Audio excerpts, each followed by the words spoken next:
ہم وہی کہیں گے جو ہمارا دین ہم کو بتاتا ہے، عمل کرو تو تمہارا بھلا ہے۔ ایک صاحب نے سوال کیا ہے کہ آج کل بہت سارے سنی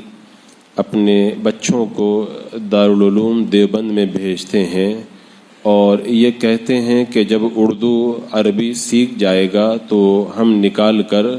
سنی مدرسے میں ڈال دیں گے، تو کیا ایسا کرنا درست ہے؟ وہابی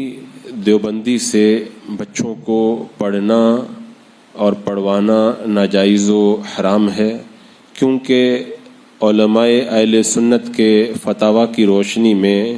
وہابی دیوبندی کافر و مرتد ہیں، اور اعلیٰ حضرت امام اہل سنت رضی اللہ تعالیٰ عنہ نے فرمایا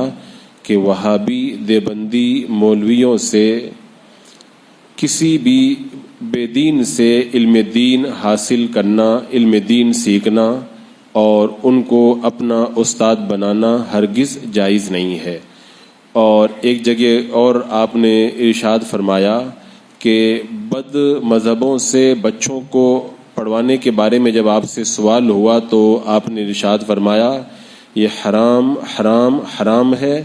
اور جو ایسا کریں وہ بچوں کے بدخواہ اور گناہ میں مبتلا ہیں۔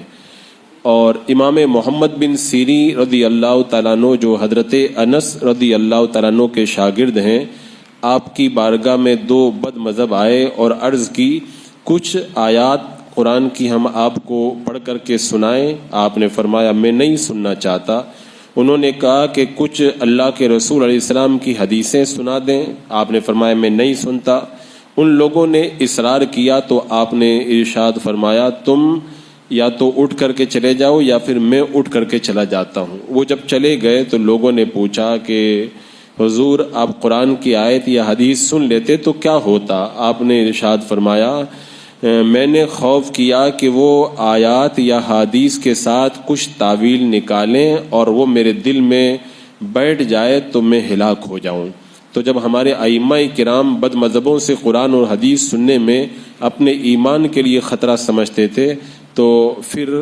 اگر کوئی کسی دیوبندی وہابی کے مدرسے میں اپنے بچے کو پڑھواتا ہے عربی اردو سیکھنے کے لیے تاکہ بعد میں نکلوا دوں گا، تو خدا نہ کرے کہ وہ ان کی صحبت میں رہ کر گمراہ ہو گیا تو اس کی دنیا اور آخرت دونوں تباہ ہو جائے گی، لہذا ان کے مدرسے میں داخلہ دلوانا جائز نہیں ہے۔